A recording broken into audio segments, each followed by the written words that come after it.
In 1962, deep beneath the Atlantic, 3 officers aboard a Soviet submarine faced a life-or-death decision, and only one of them thought differently. Had he chosen like the others, the world as we know it today might never have existed.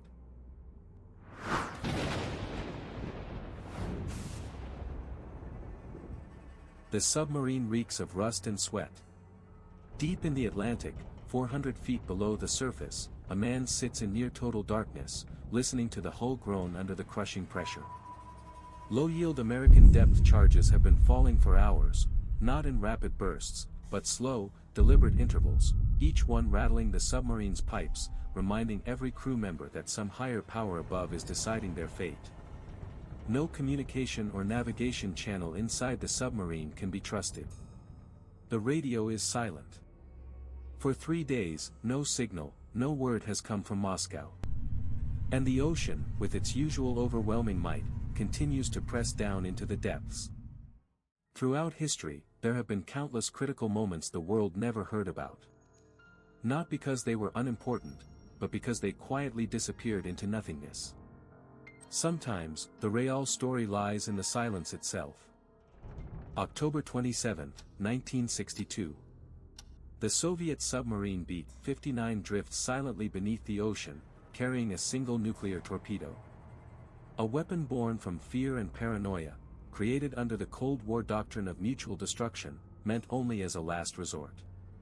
To launch it, 3 senior officers must agree. The submarine's captain believes the war has already begun on the surface. The political officer agrees with him. And then there is the 3rd officer, Vasili Arkhipov. He has heard the same explosions. He has breathed the same foul, suffocating air. He has felt the same fear and tension pressing in from every side. But unlike the others, he is not certain. And that chilling uncertainty, quiet, invisible, yet powerful, becomes the hinge upon which everything turns. In our current timeline, Arkhipov refused to give in. He argued, resisted, and fought against the weary men who wanted the nightmare to end. The torpedo was never fired and remained in its tube. The destroyer above continued its patrol. Eventually, the submarine B-59 surfaced. The crisis was resolved through days of tense diplomacy. The world went on with life as usual. But history is not just a locked door. History is a long corridor, made up of many rooms, most of which are never accessible. In this alternate timeline, Arkhipov is not certain about his decision and hesitates differently. The same tension, the same dirty, metallic smell in the air, the same waiting officers, yet this time, some things in the calculation have changed. Perhaps it is the familiar sound of the last depth charge dropped. Or perhaps the deep silence that follows that familiar sound. The political commissar's voice is calm, they have already attacked us. The captain nods as if to confirm. Arkhipov glances one last time at the radar and communication instruments. Then he looks at the other officers. And he signs. The torpedo leaves the tube at 9:14 a.m. In deep silence, it moves forward for 11 seconds. Finally, the USS Beale is obliterated. 312 men inside lose their lives in mere seconds, their magnificent ship turns into a blaze of light, crushing pressure, and falling metal. The lone American reconnaissance pilot in the sky sees only the smoke and debris left behind. A message is sent to the fleet over the radio. The information reaches the capital, Washington, approximately 9 minutes later. In the capital, Washington, no single person can make the next decision. The decision is made by a machine of pre-deployed elements, standing ready for exactly this kind of signal, according to existing protocols and military principles. President Kennedy no longer has a 13-day window. He has only hours, even minutes. His advisors speak in panicked, clipped sentences. As the first thoughts of a strike emerge, a profound silence fills the room. When the hours reach late afternoon, the orders are transmitted through encrypted channels, to active submarines, to missile silos buried in Montana and North Dakota, to bomber fleets on routine patrol. The critical threshold, one he had prayed for 17 years would never be crossed, has been breached.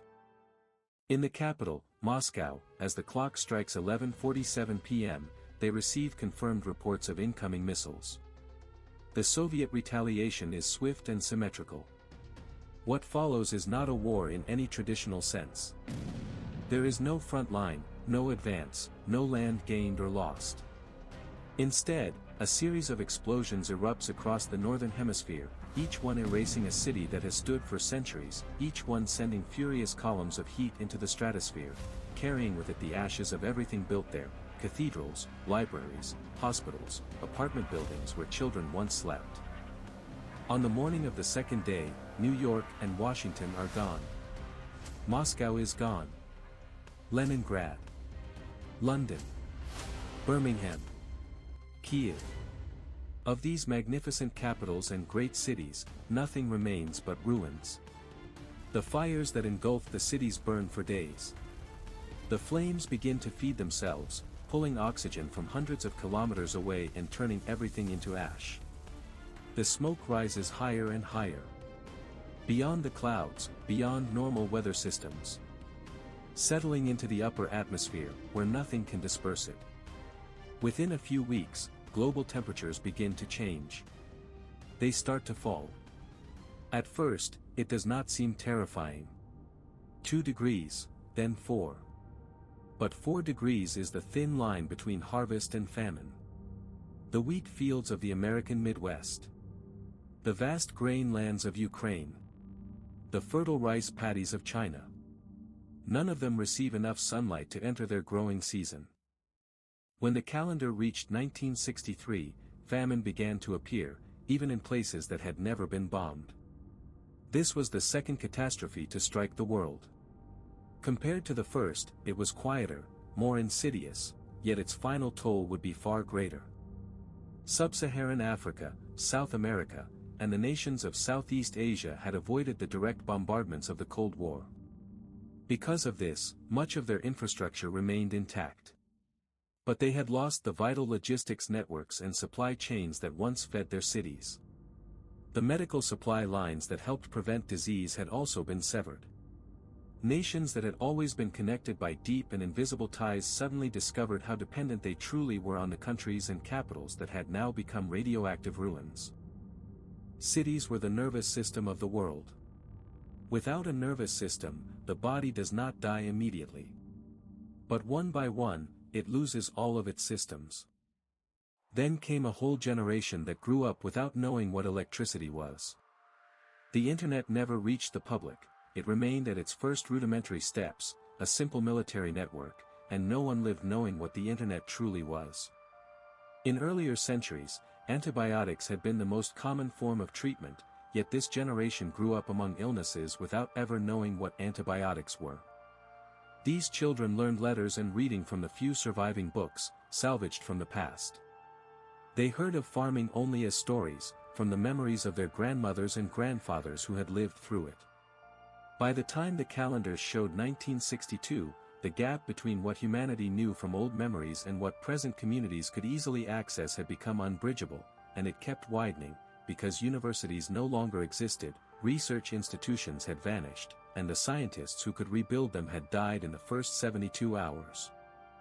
When the calendars show 1985, 23 years after the torpedo left its nest, the Northern Hemisphere slowly begins to return to its old, wild ways. The collapse of industry leaves the skies over what was once called Europe clearer and fresher than they have been since the Industrial Revolution. Wolf packs roam through the ruins of Warsaw. Wild plants break through the asphalt of once great highways, emerging into the sunlight. Nature expands day by day, requiring no permission. Yet the people who inhabit these landscapes are not witnesses to this newfound beauty. The remaining humans are, in every sense, survivors, focused only on warmth, food, and the coming season. History never pauses for sorrow or suffering. It only changes its tone, and keeps moving forward. The new rising centers of the world are located in the Southern Hemisphere. Sao Paulo, Lagos, Nairobi, Buenos Aires, cities that welcomed war refugees and built their own industrial foundations from the ground up, without relying on the inherited infrastructure of the old system. As the nations holding global power changed, the common language of international agreements changed with them. The new political ideas that emerged after the war no longer trust power concentrated in a single center, massive armies kept in constant readiness, or ideologies imposed as unquestionable truths. Having witnessed that this catastrophe was born precisely from such absolute power and rigid thinking, societies have become far more cautious of such structures. The generation that rebuilt these new societies inherited above all a single lesson: deterrence cannot truly succeed, the belief that mutual destruction prevents destruction. Not because the theory itself is impossible, but because theory cannot account for a tired officer, deep inside a submarine on a quiet Tuesday morning, making a decision that could change the fate of the world. In this universe, the timeline's 2030 world is smaller in every sense. Population density is lower. Supply chains and logistics networks are far shorter. The economic policies and goals of nations have shifted toward a more local and small-scale mindset. Major projects, the early moon missions, communication satellites, global financial systems, and medical breakthroughs, never came to pass. Humanity is not completely primitive, but it has regressed. With much of the world's population gone, the planet has become easier to govern. Yet the price was paid by countless innocent people, many of whom never even had the right to vote. Who knows, maybe this is the bottom line: what is the price of trust and security, and who pays it? The nuclear weapons that brought that alternate world to its end still exist in our world. Submarines move silently in the depths of the same oceans. Protocols, updated versions, yet fundamentally similar, remain in place. The ocean knows no boundaries or distinctions between timelines. It does not care which alternate universe of October 1962 we inhabit. What makes our present world different from that one is not a system, a military principle, or a treaty. It is the accumulated weight of small but consequential decisions made under immense pressure and stress, in rooms without cameras, in narrow corridors, corners where history observes itself quietly, without making its presence known. We did not survive because we were far-sighted. We survived because, on the morning of a certain day, a single officer chose uncertainty over certainty. That is an entirely different matter. This timeline's unanswered question is not whether it could happen again. The real question is whether we learned anything that would prevent it from happening again. The Cold War ended, but the weapons never left their positions. The old tensions faded, only to be replaced by new ones. New submarines now travel through the same dark and unforgiving waters, carrying new torpedoes. And right now, somewhere out there in the open ocean, somewhere within the silence, the future is still being decided.